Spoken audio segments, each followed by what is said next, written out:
एकनाथ खडसे साहेब हे आता राज्याचे नाही तर फक्त त्याच्या कोथळी गावापुरते नेते राहिले आहेत, अशी जोरदार टीका राष्ट्रवादी काँग्रेसचे अजित पवार गटाचे मंत्री अनिल पाटील यांनी एकनाथ खडसे यांच्यावर केली आहे। राष्ट्रवादीत तुम्हाला कोणी घेत नव्हतं आणि आज तुम्ही किती विनवण्या केल्या तरी भाजपमध्ये तुमचा कोणी टाळा बसू देत नाहीये। या शब्दात मंत्री अनिल पाटील यांनी एकनाथ खडसे यांच्यावर जोरदार निशाणा साधला आहे। अनिल पाटील हे फक्त 4 महिन्यांचे मंत्री अशी टीका एकनाथ खडसे यांनी केली होती। याच टीकेवर मंत्री अनिल पाटील यांनी एकनाथ खडसे यांना जोरदार प्रत्युत्तर दिलं आहे। परवा खडसे साहेब बोलता मी त्यांचा नेहमी आदर करतो। ते राज्याचे नेते होते, राष्ट्राचे नेते होते, ते आता मुक्ताईनगरच्या कोथळीचे नेते राहिलेले असल्यामुळे त्यांना थोडासा बोलताना कुठेतरी देहभान होत असतो। ते बोलताना बोलले की अनिल पाटील हे 4 महिन्याचे मंत्री आहेत। खडसे साहेब मला केवळ फक्त आमदारच व्हायचं होतं। मला राज्याच्या उपमुख्यमंत्री आणि राष्ट्रवादीच्या अध्यक्षांनी या राज्याच्या 9 मंत्र्यांमध्ये एक मंत्री करण्याची संधी, काम करण्याची संधी मिळवून दिली। मी 4 दिवस असलो तरी समाधानी, 40 दिवस असलो तरी समाधानी।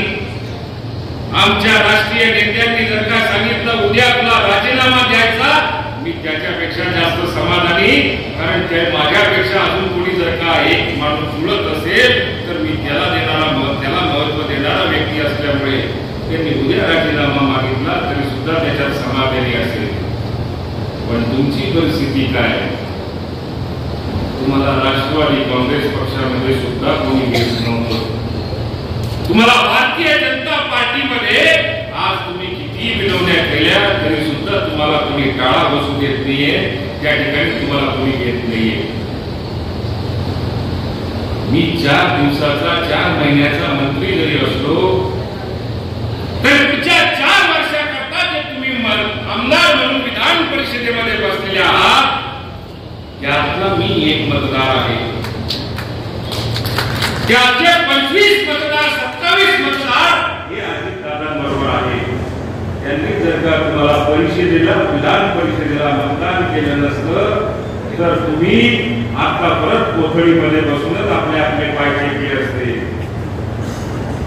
म्हणून दुसऱ्यावर टीका करण्यापेक्षा आपलं आता आत्मपरीक्षण करण्याची तुम्हाला फार आवश्यकता आहे।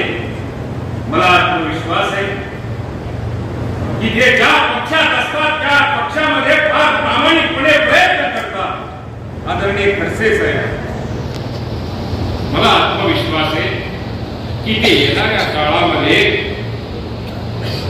त्यांच्याकडनं महाविकास आघाडीकडनं जो उमेदवार असेल त्याच्या खांद्याला खांदा लावून आतापर्यंत त्यांनी गिरीश भाऊ महाजनांच्या विरोधात प्रखरतेने भूमिका मांडलेली असेल, सुरेश जैन यांना जेलमध्ये टाकण्यापर्यंत आपली भूमिका मांडली असेल, गुलाबरावजी देवकर यांच्या भारतीय जनता पार्टीमध्ये असताना गुलाबभाऊ देवकर असतील, सतीश अण्णा असतील यांना सुद्धा जेलमध्ये टाकण्यापर्यंत त्यांनी त्यांची भूमिका निभावलेली होती। आता महाविकास आघाडीच्या उमेदवाराबरोबर राहून आता पुढच्या येणाऱ्या काळामध्ये तसाच खांद्याला खांदा लावून ते महायुतीच्या विरोधामध्ये आपल्या येणाऱ्या काळामध्ये ते बोलल्याशिवाय राहणार नाही असा मला आत्मविश्वास आहे। स्वतः उभा राहणार होते, राहिलं पाहिजे। माझ्यामध्ये घाबरले असते आणि घाबरल्यामुळे त्यांनी त्या ठिकाणी पळ काढला। तब्येतीचं कारण सांगितल्यामुळे त्यांनी लोकसभेची निवडणूक लढवायला नाही सांगितली। तब्येत जास्तच येणाऱ्या काळामध्ये खराब होईल म्हणून ते प्रचाराला फिरू शकणार नाही आणि तब्येत जास्त त्याच्यापेक्षा खराब होईल तर विधान परिषदेच्या एकाही अधिवेशनामध्ये पुढचे 4 वर्ष ते पाय ठेवणार नाही अशी मला त्यांच्याकडे अपेक्षा आहे। विधानसभेमध्ये जर का आपल्याला जायला जर का अडचण येत असेल तर तिथेही पाय ठेवायची गरज नाही, कारण तब्येत आपली इतकी खराब आहे। पण दुसऱ्या दुसऱ्याकडे एक बोट दाखवताना स्वतःकडे आपल्याकडे 4 बोटं असतात याची आपण काळजी घेतली पाहिजे.